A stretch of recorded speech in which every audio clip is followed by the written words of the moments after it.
Eu queria falar hoje uma coisa curiosa, eu acho curioso pelo menos, né? Quando a gente vê a formação de alianças ou a discussão sobre alianças políticas, a primeira coisa que a gente fala é: vem cá, esse negócio tem coerência? E a gente vai logo discutindo coerência. Coerência. E as alianças, raramente, elas têm alguma coerência política. Ou seja, coerência ideológica. Né? Você está vendo conversas entre Lula e Alckmin. Onde é que pode ter uma coerência ideológica entre Lula e Alckmin? Pergunta até feita pelo Rui Falcão, ex-presidente do PT. O que ele vai fazer ao lado do Lula? Vai defender as privatizações, por exemplo?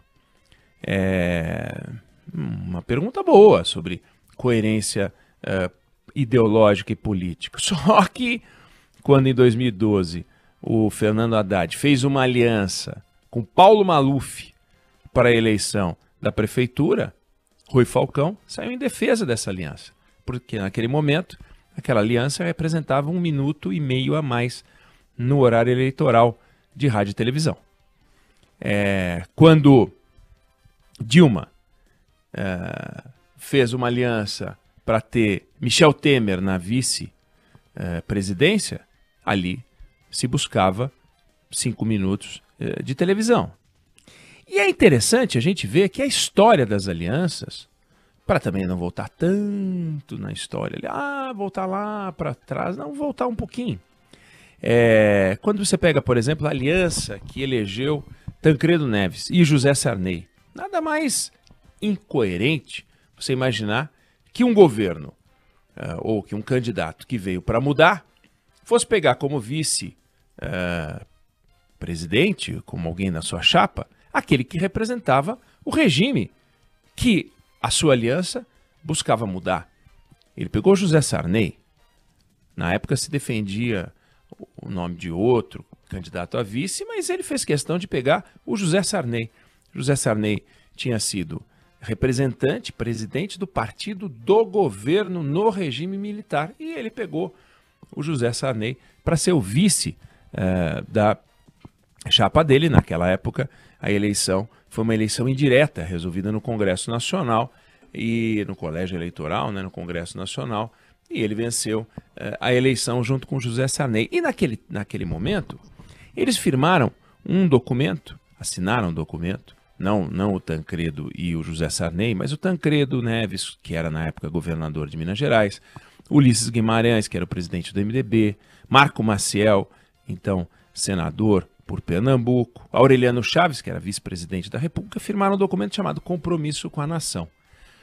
Lembra um pouco aquilo que o Lula viria a fazer em 2002, Carta ao Povo Brasileiro, também um documento, para dar um certo verniz a uma aliança que tinha por objetivo uma única coisa: ganhar a eleição. Então, quando a gente pensa, e da governabilidade depois, mas quando a gente pensa na coerência ideológica, a gente diz: não, peraí, Tancredo Neves e José Sarney não orna. No entanto, como é que se faz uma transição saindo de um regime militar para um regime democrático, construindo algo que não envolva revanchismo, porque o objetivo do Tancredo era deixar claro que não envolveria revanchismo, o recado que ele deu para os generais: olha, para mim, o regime militar pertence à história, eu quero ir daqui para frente.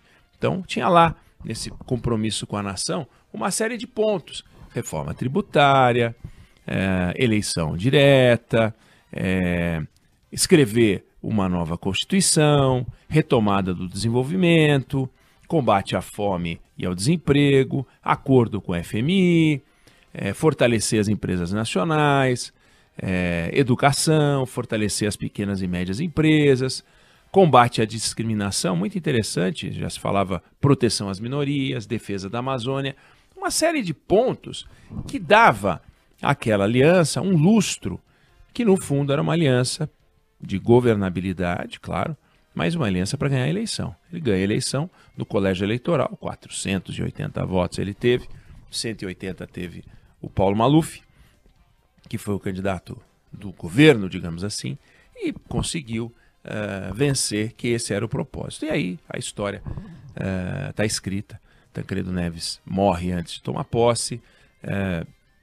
José Sarney faz um governo complexo, complicado, tenso, com uma constituinte no cangote dele.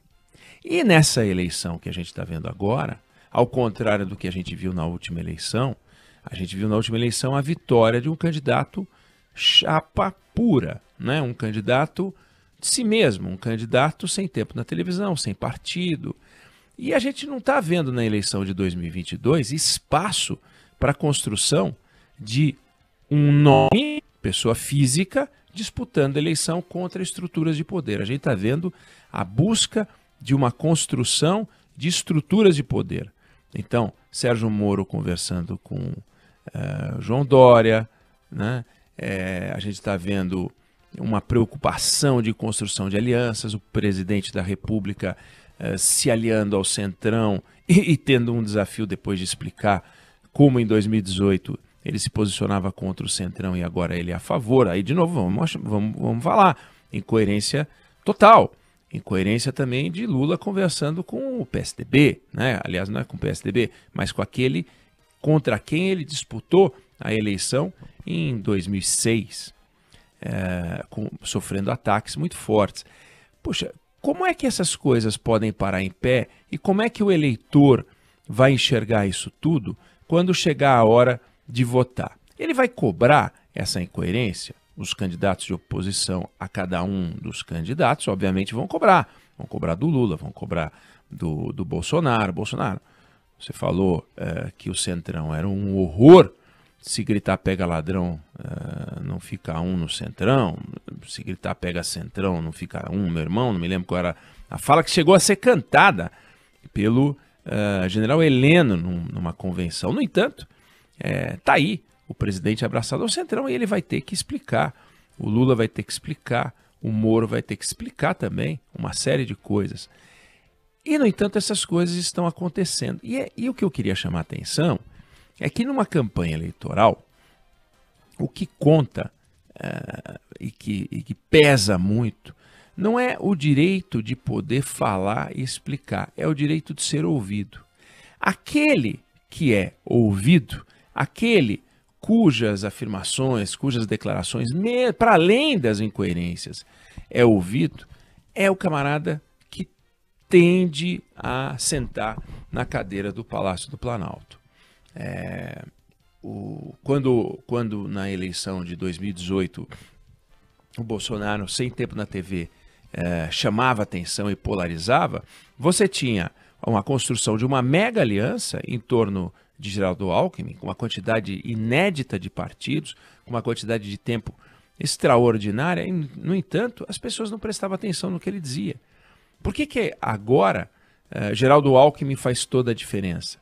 Né? Ou pode fazer toda a diferença, embora as últimas pesquisas não mostram que essa aliança é decisiva, mas ela tem força, ela tem importância, ela pode fazer diferença naqueles pontos necessários para que o candidato do PT consiga amenizar um pouco o seu discurso e atrair um núcleo um pouquinho maior do que o escopo original daquele que o cerca tradicionalmente, da esquerda e tal. E isso é muito interessante a gente beber na história e ver que essa construção de alianças dá aos candidatos o direito de ser ouvido. As pessoas estavam muito tensas em 2002, quando o Lula começou a subir nas pesquisas e o dólar começou a subir nas pesquisas junto com o Lula. E o Lula percebeu o seguinte: ou eu falo alguma coisa para explicar isso tudo, ou então nós vamos perder a eleição de novo, como perdemos em 94, como perdemos em 98, como perdemos em 1989. E vai mais uma de embrulho. Só que agora não é possível, porque está tudo conspirando a nosso favor. E aí surgiu a Carta ao Povo Brasileiro. Agora, as pessoas dariam interesse, dariam atenção à Carta ao Povo Brasileiro se não tivessem dado ao Lula o direito de ser ouvido? E essa conquista do direito de ser ouvido é a verdadeira disputa de toda eleição. O direito de ser ouvido. A oportunidade, os candidatos têm, são todas iguais.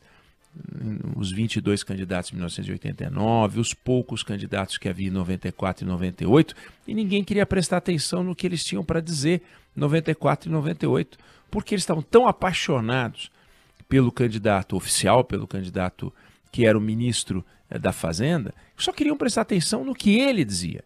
Então os outros candidatos não conseguiram naquela eleição o direito de ser ouvido.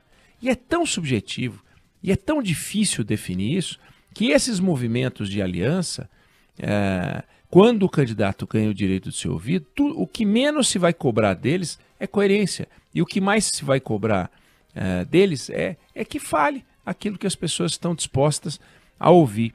E um dado muito curioso é que nos momentos de grande crise, as pessoas elas abrem mão um pouquinho de suas convicções para escolher o candidato que, na opinião delas, vai resolver a crise.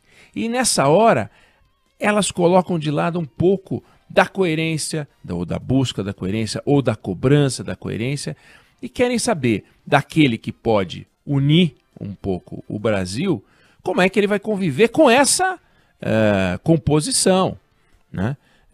Ou seja, as pessoas vão não cobrar coerência, mas vão cobrar uma explicação sobre a incoerência política por trás dessa aliança. De forma que, ao contrário de anos anteriores, em que a gente viu alianças que tinham alguma unidade ideológica, e nesse ano a gente pode ver essa aliança estranha, nova, diferente, do presidente Bolsonaro com o Centrão, que é um choque, e do PT com Geraldo Alckmin, de Lula com Geraldo Alckmin.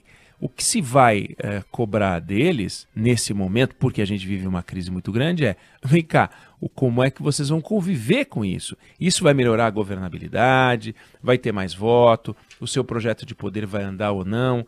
Então, o tipo de cobrança vai mudar. E é interessante ver como já funcionou, né, isso, e pode beneficiar o candidato oficial, pode beneficiar o presidente Bolsonaro, se ele conseguir explicar o seu casamento, e pode beneficiar também o candidato do PT, se ele conseguir explicar o seu casamento. Funcionou em 2002, funcionou também, principalmente nesse exemplo que eu dei, que eu acho um exemplo emblemático, que é a aliança que tirou a gente de uma crise muito grande, que era o fim do ciclo do regime militar. Então a gente vai acompanhar os próximos passos da construção dessas alianças, que não vão acontecer agora em dezembro, que não vão acontecer em janeiro, que não devem ser seladas para valer em fevereiro, mas lá para o março, abril, aí a gente deve ter uma consolidação e a gente vai acompanhar. Os políticos que conseguirem fazer as construções mais elaboradas, seguramente nessa eleição, e aqui é um marco, a gente vai ter, vão ter mais chance de despontar com destaque nas pesquisas que realmente vão fazer a diferença, que são as pesquisas do pré-eleitoral, né? Ali a partir de maio, junho, e como eu mostrei aqui, se a experiência americana valer de exemplo, 6 meses antes da eleição, aí sim as pesquisas e a avaliação de governo, elas começam a ter uma solidez maior. Vamos acompanhar.